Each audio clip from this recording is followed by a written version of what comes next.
If this story moved you like it did us, we'd love to hear from you. Where in the world are you watching from? Drop your city or country in the comments. We're always amazed by how far these stories travel. Your thoughts and reactions mean everything to us. And if you haven't already, make sure to hit that subscribe button and turn on the notification bell. A brand new story is coming tomorrow, one that just might stir your heart even deeper. Until then, stay kind, stay curious, and thank you for being part of our storytelling family. A billionaire's daughter smiled again, then he found out why, and it changed everything. Daniel Carter had everything a man could want: wealth, power, and influence. At 50 years old, he stood at the top of Silicon Valley's tech world, the founder of a billion-dollar company that disrupted industries and reshaped futures. His days were filled with high-level board meetings, calls with global investors, and relentless innovation. But at night, the silence was deafening. 18 months had passed since the accident, the one that claimed his wife's life and left his daughter, Harper, confined to a wheelchair. Since then, the mansion in Palo Alto had become less of a home and more of a museum, quiet, polished, and utterly lifeless. Daniel buried himself in work, convincing himself that pushing forward was the only way to survive. But deep down, he knew something vital was missing. Something no financial gain could restore. Harper, once full of laughter and questions, now barely spoke. She rarely left her room, and when she did, it was only to sit in the sunroom, staring blankly into the garden that had long since withered into a tangle of dry branches and overgrown weeds. It had once been his wife's sanctuary, a place full of color and calm. Now, it reflected the emptiness inside them both. One cold Monday morning, as Daniel stood at the window, watching the wind whip through dead rose bushes, his daughter's, psychologist's words echoed in his mind. Sometimes healing doesn't come from therapy alone. Sometimes it takes change, real, visible, emotional change. That was the moment he opened his laptop and typed a simple job listing. Experienced gardener wanted. Immediate start. Must be comfortable working around children. Project: full garden restoration. He expected dozens of replies, portfolio-heavy landscapers, corporate teams with shiny brochures, and six-figure estimates. What he didn't expect was Grace Miller. She arrived 3 days later, wearing worn jeans, muddy boots, and a green jacket patched at the elbows. Her resume was light, no fancy degrees, no design awards, just a simple line that read, 20 years of hands-in-the-soil experience. At first glance, Daniel wasn't convinced. But then she stepped out into the garden and knelt in the soil, running her hands through the earth as if greeting an old friend. She spoke softly about root, systems, pruning cycles, and the silent strength of dormant seeds. There was something about her, grounded, real, unshaken by wealth or power. And when Harper silently appeared at the window that day, watching Grace with quiet curiosity, Daniel felt something shift.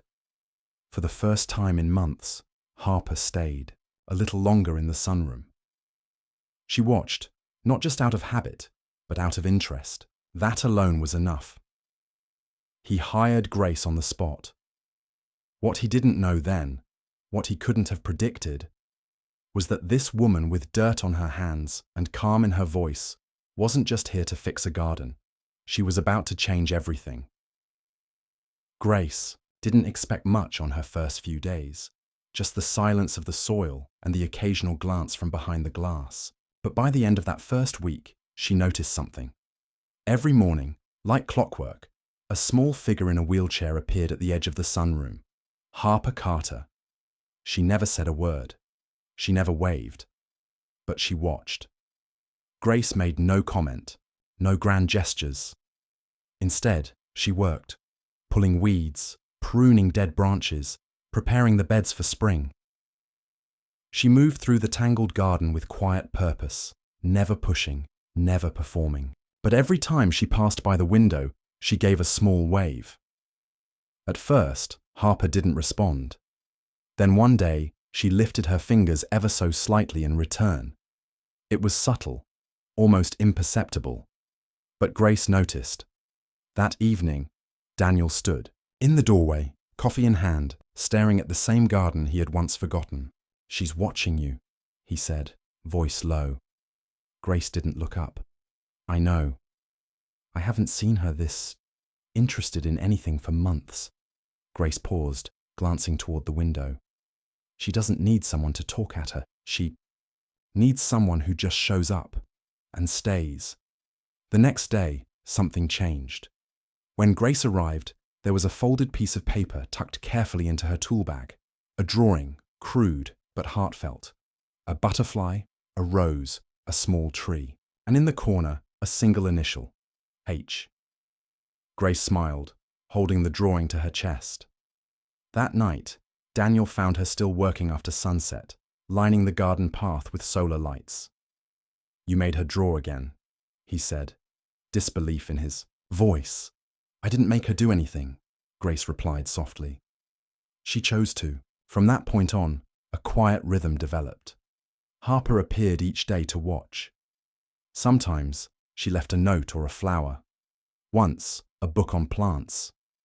And once, a single origami bird made from a torn magazine page. One cold February morning, everything shifted. As Grace opened the sunroom door to unload supplies, she found Harper already waiting, sketchbook on her lap, a quiet look of determination on her face. "Would you like to come outside today?" Grace asked, careful not to overwhelm her. Harper hesitated, then nodded. It took everyone by surprise. Daniel, halfway down the stairs, froze as Mrs. Peterson helped his daughter navigate her wheelchair onto the stone path for the first time. Since the accident, Harper didn't speak that day, but she helped Grace press pansy seedlings into the earth. Her small hands were clumsy, unused to the task, but she was present, awake, engaged. And when the occupational therapist arrived for her session and found Harper in the dirt, her hands stained with soil and a faint smile playing on her lips, she couldn't believe what she was seeing. That evening, Daniel stood by the window again, watching Grace and his daughter laugh under a setting sun. And for the first time in 18 months, he felt something he thought he'd lost forever. Hope. It started with a moment, just a glimpse. Grace had been kneeling by the butterfly bush, teaching Harper how to trim spent blooms when her jacket sleeve slid up slightly. Daniel, coming out with lemonade, paused mid-step. There it was. A small strawberry-shaped birthmark on the inside of Grace's wrist, faint but unmistakable. For a moment, he couldn't breathe. Harper had that same mark on her right shoulder. Elizabeth had always called it her little strawberry, one of those quirks of fate she'd adored. Daniel had dismissed it as coincidence, a genetic mystery. But seeing it again, in that exact shape, on another woman's skin, it hit like a punch to the chest. Grace didn't notice.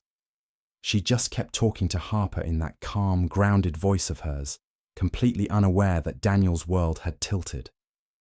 That night, long after Harper had gone to bed, Daniel pulled out the adoption file. It was thin. Too thin. He'd always trusted Elizabeth with the process. She'd handled the details while he was abroad on business. When he got back, baby Harper was already home, wrapped in a lavender blanket, sleeping peacefully in his wife's arms. But now, as he flipped through the papers again, red flags surfaced. The birth mother's name, Jane Smith. Age, 17. From Nebraska. No medical history. No identifying family. It had always struck him as vague, but grief and joy had clouded his judgment back then. Now it felt like a deliberate smokescreen. He opened his laptop and searched. Grace Miller, Lincoln, Nebraska. Within minutes, his gut tightened. The dates aligned. Her age matched. And then he saw it. Hospital records indicating a girl named Grace Miller had given birth at Lincoln Memorial Hospital 13 years ago, on the same date listed as Harper's birthday. He stared at the screen, his pulse pounding. Grace. Grace was Harper's birth mother. He leaned back in his chair, hands trembling, mind spiraling. Had she known? Was this all some elaborate setup? Had she sought them out? Was Harper's miraculous progress just a calculated plan? His instincts screamed, protect Harper, control the narrative. But this wasn't business. This was personal, and it was messy. For the first time in years, Daniel didn't have a clear plan. The next morning, he barely looked at Grace as she arrived. She noticed, of course. Her eyes lingered on him longer than usual, confusion flickering in her expression. He said nothing. Instead, he made a call to his private investigator. I need everything you can find on Grace Miller, he said quietly. Specifically what happened 13 years ago in Nebraska. 3 days later, a thin file landed on his desk. It confirmed everything. She was the birth mother. Grace had come into their lives under the guise of a gardener. And now, she was part of his daughter's world, his home. And, he admitted it, even if only to himself, his heart. The truth burned behind his eyes. Now he had to decide. Confront her or protect the fragile peace they'd built. And what would Harper do if she found out? Daniel Carter had faced boardrooms filled with billion-dollar stakes. He'd stood firm through market crashes, lawsuits, and hostile takeovers. But none of that compared to the storm now building inside him. Grace was Harper's biological mother. The woman who'd been gently drawing his daughter out of silence was the same girl who had once given her up. Daniel hadn't told her yet. He couldn't. Every time he looked at Harper, smiling more, asking questions again, touching the garden soil like it mattered, he froze. That connection she'd formed with Grace was fragile and powerful. And then, just as he was beginning to decide how to handle the truth, the choice was ripped from him. It started with a phone call from his assistant, voice tight with urgency. Sir, there's a reporter in the lobby. She says she has questions about Grace Miller and her connection to your daughter. What connection? Daniel asked, playing dumb. She knows, or she thinks she does. A cold weight dropped in Daniel's gut. Within an hour, the headlines hit social media. Billionaire hires birth mother of adopted daughter as gardener. Romantic involvement rumored. By nightfall, the tabloids were in a frenzy. Paparazzi camped outside the gated estate. Speculation ran wild. Was Grace trying to reclaim her daughter? Was Daniel hiding the truth from Harper? Was this a scandal or a love story? But Daniel didn't need to guess where the leak came from. The next morning, he received a visit from Gavin Blackwood, his longtime rival and CEO of a competing tech firm. Gavin walked into Daniel's office with the smug confidence of a man, holding a loaded weapon. I hear you've had some personnel drama, Gavin said casually, dropping a manila folder on Daniel's desk. Inside were surveillance photos. Grace entering the estate, Grace and Harper in the garden, Grace and Daniel dining together at a quiet bistro 2 weeks ago. Daniel's jaw tightened. You've been spying on my family. I've been doing due diligence, Gavin replied with a smirk. Word travels, and in our world reputations matter, especially for men making public moves on the Tokyo acquisition. Daniel said nothing, his face unreadable. So here's the offer, Gavin continued. Step aside on Tokyo. Let Meridian lead the expansion. In return, this little story. It disappears. Daniel stood slowly, voice calm and cold. If you ever use my daughter as leverage again, I will end your career and your company. I don't need leverage, Gavin. I am leverage. Blackwood paled slightly, but said nothing more. He turned and left, but the damage was done. Daniel knew it was only a matter of time before Harper saw the headlines, heard whispers, or read between the lines. The media had taken something private and made it public. Messy, salacious, and cruel. That night, he sat in the living room, staring at the fire as it crackled. He had no choice anymore. He would have to tell Harper the truth, but not alone. Grace deserved to be there. And more than that, Harper deserved to hear it from the two people who loved her most, no matter how complicated that love had become. The rain tapped softly against the windows of the Carter estate, but inside the sunroom, the air felt thick and still. Harper sat in her wheelchair, watching the garden beyond, unaware of the storm brewing behind her father's composed face. Daniel sat across from her, his hands folded tightly, knuckles white. Beside him sat Grace, her shoulders tense, voice caught, somewhere between fear and resolve. Across from them, Dr. Thompson, the family therapist, watched carefully, guiding the moment like a tightrope walker over a canyon. "Sweetheart," Daniel began, his voice quieter than usual. "There's something important we need to share with you." "About Grace." Harper turned to her, expression unreadable. "We haven't been honest," Grace said softly. "Not because we wanted to lie, but because we didn't know how to tell you, without hurting you." Daniel leaned forward. "Grace, she's more than just our gardener. She's your biological mother." The silence that followed was unbearable. Harper didn't speak, didn't blink, just stared. Grace continued, voice trembling. "I was only 17 when I had you. My family couldn't support me, and I wanted to give you the best chance in life. That's how you came into this family, into Daniel's life. I didn't know I'd ever see you again. Until I did." Harper's eyes shimmered. "So, you knew all this time?" Grace nodded slowly. "Not at first, but once I saw your birth date and your mark, I knew, and I stayed because I couldn't walk away again." Harper looked between them both, the hurt obvious but quiet. "Do I have to choose?" Daniel's voice broke as he answered, "No, never." "You don't lose me to love her," he added. "And you don't lose her by still loving me." Tears spilled down Grace's cheeks. "I never wanted to take you away from him. I only wanted to be close, to be there for you in whatever way you'd let me." Harper stared at the floor, hands clenched on the armrests of her chair. After a long pause, she whispered, "I just need time." And they gave it to her. The days that followed were delicate. Grace stepped back, giving Harper space, while Daniel shielded her from the media, the board, and the public eye. But slowly, like the garden they had nurtured back to life, things began to grow again. Harper started asking questions, not with anger, but with curiosity, about Grace's childhood, about her birth, about why things happened the way they did. Each answer built a fragile but growing bridge between them.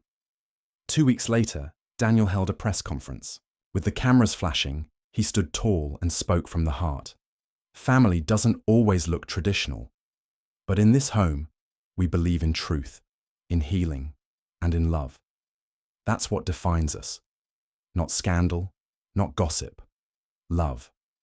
By summer, the headlines had faded. The garden bloomed in full color. Harper, stronger than ever, asked to legally add the name Grace to hers, not as a replacement, but as a tribute. That evening, under the soft glow of garden lights, Daniel and Grace sat on the bench beneath the maple tree, Harper resting beside them. For the first time in years, there was peace. Not perfect, but real, and for them, that was enough. We hope this story touched your heart the way it touched ours. Stories like Daniel, Grace, and Harper's remind us that family isn't always defined by blood or tradition, but by the courage to heal, to forgive, and to love again. Now, we'd love to hear from you. Where in the world are you watching from? Drop your city or country in the comments. We love seeing how far these stories travel and how they connect people across the globe. What part of the story spoke to you the most? Was it Harper's bravery, Grace's quiet strength, or Daniel's journey from grief to trust? Your thoughts, insights, and personal experiences are what make this storytelling community so special. If you haven't already, Please take a moment to subscribe and tap the notification bell so you don't miss tomorrow's episode. It's one filled with even more unexpected twists and emotional depth. And remember, even in life's most broken places, something beautiful can grow. So let's talk about it right here in the comments. We read every message. Your voice matters.